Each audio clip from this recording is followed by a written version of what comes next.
तो hello friends, जितने बच्चे क्लास 12 में पढ़ते हैं सामान्य हिंदी 2026 प्री बोर्ड परीक्षा का पेपर देने वाले हैं प्यारे बच्चों, तो ये वायरल कोड आपके स्कूल में जरूर आएगा। जी प्यारे बच्चों, ये प्री बोर्ड परीक्षा का पेपर हर स्कूल में आ रहा है, हर कॉलेज में आ रहा है।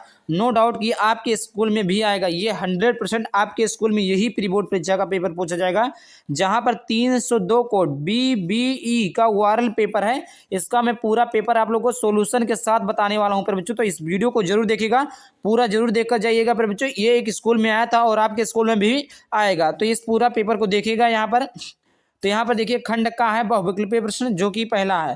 पहले का है हिंदी साहित्य का इतिहास कीर्ति के लेखक हैं कौन है? डॉक्टर हजारी प्रसाद द्विवेदी जी हैं, आचार्य रामचंद्र शुक्ल जी हैं, तीसरा बच्चन सिंह जी हैं, चौथा है गारसा तासी जी हैं। तो देखिए फिर जो इसका जो राइट उत्तर हो जाएगा वो हो जाएगा आचार्य रामचंद्र शुक्ल जी हैं। दूसरा यहाँ पर है ब्राह्मण पत्रिका के संपादक हैं। ब्राह्मण पत्रिका के संपादक कौन है फिर बच्चों? तो यहाँ पर देखिए पहला ऑप्शन दिया बालकृष्ण भट्ट जी हैं, दूसरा प्रेमचंद जी हैं, तीसरा प्रताप नारायण मिश्र जी हैं, चौथा आपका बद्री नारायण चौधरी प्रेमघन जी हैं। तो देखिए बच्चों, इसका जो सही उत्तर हो जाएगा वो आपका हो जाएगा प्रताप नारायण मिश्र जी हैं। कौन है? प्रताप नारायण मिश्र जी हैं। और तीसरा नंबर का प्रश्न है हम और हमारा आदर्श निबंध के लेखक हैं कौन है फिर बच्चों? तो डॉक्टर हजारी प्रसाद द्विवेदी जी हैं, डॉक्टर श्याम सुंदर दास जी हैं, डॉक्टर APJ अब्दुल कलाम जी हैं, चौथा आपका जैनेन्द्र कुमार जी हैं। तो देखिए, हम और हमारा आदर्श निबंध के लेखक जो हैं डॉक्टर APJ अब्दुल कलाम जी हैं। अगला यहाँ पर चौथा नंबर का प्रश्न, निम्नलिखित में से जयशंकर प्रसाद की रचना है। निम्नलिखित में से जयशंकर प्रसाद की रचना कौन है? गोदान है कि सूरज का सातवां घोड़ा है कि आपका चंद्रगुप्त है कि अंधा युग है। तो देखिए फिर बच्चों, इसका जो राइट उत्तर हो जाएगा वो आपका हो जाएगा चंद्रगुप्त। क्या हो जाएगा? चंद्रगुप्त हो जाएगा। उसके बाद में यहाँ पर देखिए अगला प्रश्न दिया हुआ है पांचवा, पंचलाइट कहानी के लेखक कौन है फिर बच्चों? तो ये सबका वायरल प्रश्न है। जैनेन्द्र कुमार जी हैं, शिवानी जी हैं, फणीश्वर नाथ रेड्डी जी हैं, अमरकांत जी हैं। तो फिर बच्चों, इसका जो सही उत्तर हो जाएगा वो हो जाएगा फणीश्वर नाथ रेड्डी। मैं आपको एक बात बता दूं, तो इसमें 10 MCQ है। कितना MCQ आपका सही गया वो आप लोग कमेंट बॉक्स में बताइएगा, और जिन बच्चों का अभी पेपर नहीं हुआ वो भी कमेंट में बॉक्स में बताएंगे कि 10 क्वेश्चन में से कितना क्वेश्चन आपको आता है कि आप बोर्ड एग्जाम में सब कुछ लिख ले जाएंगे। चलिए इसी प्रकार आगे बढ़ते हैं। दूसरा यहाँ पर देखिए, दूसरा है दूसरे का आदिकाल को बीज वपन काल नाम दिया। जी बच्चों, आदिकाल को बीज वपन काल नाम दिया। पहला है आचार्य रामचंद्र शुक्ल ने, दूसरा है डॉक्टर हजारी प्रसाद द्विवेदी ने, तीसरा है डॉक्टर श्याम सुंदर दास ने, चौथा दिया आचार्य महावीर प्रसाद द्विवेदी ने। तो देखिए बच्चों, आदिकाल को बीज वपन काल नाम किसने दिया था बच्चों? तो उसने दिया था आचार्य रामचंद्र शुक्ल ने दिया था। अगला यहाँ पर है बच्चों, सॉरी यहाँ पर किसने दिया था बच्चों? तो यहाँ पर देखिए आचार्य रामचंद्र शुक्ल ने दिया था। दूसरा है कबीरदास के गुरु का नाम था। कबीरदास के गुरु का नाम सबको पता होना चाहिए। नरहरि दास था कि वल्लभाचार्य था कि मिट्ठल लाल की मिट्ठल नाथ या रामानंद। तो आपको मैं एक बात बता दूं प्यारे बच्चों, वल्लभाचार्य तो सूरदास के पिता का नाम था, हरिदास तो तुलसीदास के पिता का नाम था, सॉरी गुरु का नाम था, और रामानंद जो थे कबीरदास के गुरु थे। अगला गा है रीतिकाल को कला काल नाम दिया है। कौन दिया है? आचार्य विश्वनाथ प्रसाद मिश्र ने। दूसरा यहाँ पर है प्यारे बच्चों, दूसरा आचार्य मम्मट ने, तीसरा दिया रामा शंकर शुक्ल रसाल ने, चौथा दिया आचार्य रामचंद्र शुक्ल ने।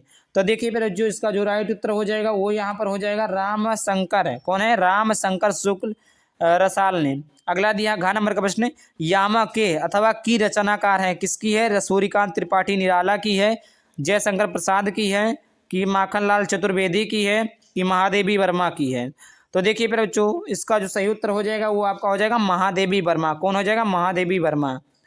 फिर उसके बाद में यहाँ पर देखिए अंगा है नौका विहार रचना है। नौका विहार रचना किसकी है बच्चों? तो जयशंकर प्रसाद की है कि सुभद्रा कुमारी चौहान की है कि सुमित्रानंदन पंत की है कि महादेवी वर्मा की है। तो नौका विहार किसकी है बच्चों? सुमित्रानंदन पंत की है। यहाँ तक प्यारे बच्चों आपके 10 नंबर के क्वेश्चन थे जो कि ऑब्जेक्टिव थे। अब यहाँ पर देखिए अगला दिया 10 नंबर का, जो निम्नलिखित दिए गए गद्यांश पर आधारित निम्नलिखित प्रश्नों के उत्तर दीजिए। राष्ट्र का दूसरा अंग है। प्यारे बच्चों यहाँ पर देखिए इस प्रकार के 5 प्रश्न हैं। कितने हैं? पहला, दूसरा, तीसरा, चौथा, पांचवा। एक प्रश्न 2 नंबर का है प्यारे बच्चों, एक प्रश्न 2 नंबर का, 5 प्रश्न टोटल 10 नंबर के हैं। पहला पूछा उपयुक्त गद्यांश का संदर्भ लिखिए। तो ये राष्ट्र का स्वरूप से जिसके लेखक वासुदेव सड़क अग्रवाल जी हैं। कैसे लिखेंगे? प्रस्तुत गद्यांश हमारी पाठ्यपुस्तक हिंदी गद्य खंड में संकलित आचार्य रामचंद्र राष्ट्र के स्वरूप नामक पाठ से उद्धृत है, जिसके लेखक वासुदेव सड़क अग्रवाल जी हैं। दूसरा, गद्यांश के रेखांकित अंश की व्याख्या इतने का व्याख्या कर देंगे। पूछेंगे राष्ट्र की कल्पना कब तक संभव है, इसमें देखकर इसका उत्तर मिल जाएगा। पृथ्वी कब तक मातृभूमि की संज्ञा प्राप्त करती है, इसी में सारा उत्तर हुआ है। अगर मानी बात वो नहीं आता तो क्या करें, अथवा भी दिया है, वो नहीं आता है फिर बच्चों तो आप ये वाला प्रश्न कर सकते हैं, ये वाला कर सकते हैं। यहाँ पर भी वही चीज़ें हैं, 5 क्वेश्चन 10 नंबर का। अगला यहाँ पर दिया फिर बच्चों, दिए गए पद्यांश के आधार पर निम्नलिखित प्रश्नों के उत्तर दीजिए। वहाँ पर गद्यांश 10 का नंबर का था, यहाँ पर पद्यांश 10 नंबर का है। यहाँ पर देखिए, यहाँ पर भी वही 5 प्रश्न हैं, 5 प्रश्नों के उत्तर करेंगे 10 नंबर। नहीं आता है तो क्या करेंगे, अथवा करके दिया है, आप ये वाला पद्यांश कर सकते हैं। यहाँ पर देखिए दिया हुआ ये वाला पद्यांश कर सकते हैं। उसके बाद में धीरे से आगे चलेंगे तो यहाँ पर देखिए 5वां प्रश्न, 5वें का कहा है, निम्नलिखित में से किसी एक लेखक का साहित्यिक परिचय देते हुए उनकी प्रमुख रचनाओं का उल्लेख कीजिए। जीवन परिचय नहीं, साहित्यिक परिचय। 5 नंबर का मिलेगा यहाँ से, जो कि वासुदेव सर अग्रवाल, कन्हैयालाल मिश्र प्रभाकर, प्रोजी सुंदर रेड्डी। और यही 3 बोर्ड एग्जाम में तैयार कर लीजिए, 100% एक बच जाएगा। 5 नंबर का पूछा जाता है फिर बच्चों, साहित्यिक परिचय आपको लिखना रहता है, प्लस 2 आपको रचना लिखनी रहती है। अगला खा नंबर का प्रश्न, निम्नलिखित में से किसी एक कवि का साहित्यिक परिचय देते हुए उनकी प्रमुख रचनाओं का उल्लेख कीजिए। अधिकतम शब्द सीमा 80 शब्द है। पहला दिया अयोध्या सिंहोपाध्याय, दूसरा दिया सुमित्रा पंत, तीसरा दिया रामधारी सिंह दिनकर। तो यहाँ पर देखिए बच्चों, ये तीनों के तीनों मोस्ट इंपॉर्टेंट जीवन परिचय है, कोई ना कोई एक आपके बोर्ड एग्जाम में भी देखने को मिल जाएगा। उसी प्रकार यहाँ पर देखिए अगला प्रश्न है बच्चों 6वां, ध्रुव यात्रा कहानी के उद्देश्य पर प्रकाश डालिए। अधिकतम शब्द सीमा 80 शब्द है। अथवा यहाँ पर दिया लाठी कहानी का कथासार स्पष्ट कीजिए। अधिकतम शब्द सीमा 80 शब्द है। तो यहाँ पर 2 है बच्चों, दोनों में से किसी एक को लिखना है, जो कि यहाँ से 4 नंबर मिलेंगे। उसी प्रकार आगे यहाँ पर देखिए बच्चों, आगे यहाँ पर देखिए क्या 6वां क्वेश्चन था, यहाँ पर 7वां क्वेश्चन है। स्वपठित खंड काव्य के आधार पर एक खंड के प्रश्नों का एक उत्तर दीजिए, जो कि आपका 5 नंबर यहाँ से मिल जाएगा।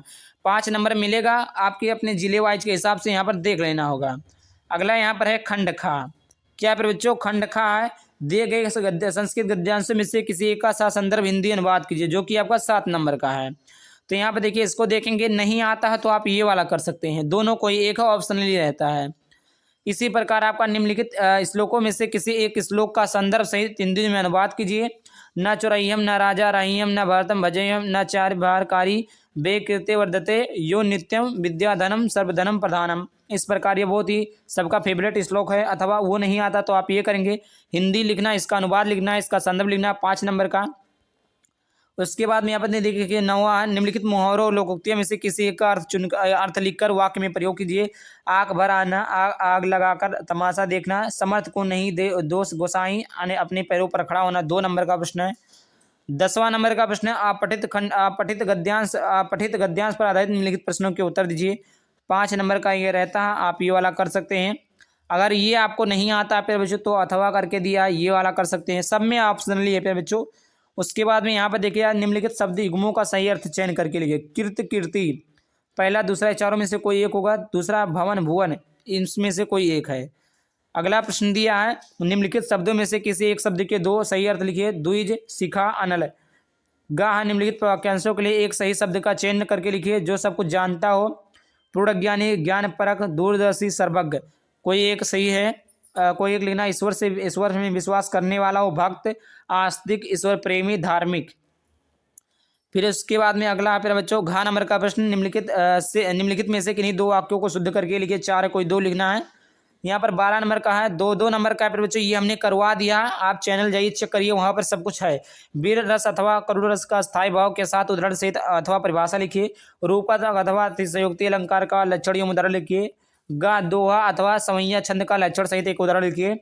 13 नंबर का प्रश्न है, बढ़ते हुए डेंगू को रोकथाम के लिए मोहल्ले की नलियों की समुचित सफाई हेतु नगर निगम के स्वास्थ्य अधिकारी को एक पत्र लिखिए। अथवा है, अपने विद्यालय के प्रधानाचार्य को शुल्क मुक्ति के लिए एक पत्र लिखिए। यहाँ पर अगला दिया, निम्नलिखित प्रश्न विषयों में से किसी एक विषय पर अपनी भाषा शैली में निबंध लिखिए। 9 नंबर का है, वर्तमान समय में भारतीय किसानों की समस्या, पर्यावरण प्रदूषण कारण और निवारण, मेरे प्रिय साहित्यकार, जनसंख्या विस्फोट, कारण और निवारण, विद्यार्थी जीवन में अनुशासन का महत्व है। यहाँ तक थे मेरे बच्चों। और आपको किस पेपर का सोल्यूशन चाहिए, किस कोड का सोल्यूशन चाहिए, कमेंट बॉक्स में करेंगे। अगला वीडियो किस पर चाहिए भी कमेंट बॉक्स में बता देंगे। आई होप वीडियो पसंद है, वीडियो को लाइक करके चलो सब्सक्राइब करना। चलिए मिलते हैं किसी नेक्स्ट टॉपिक के साथ। Bye bye, thank you. जय हिंद, जय भारत, वंदे मातरम।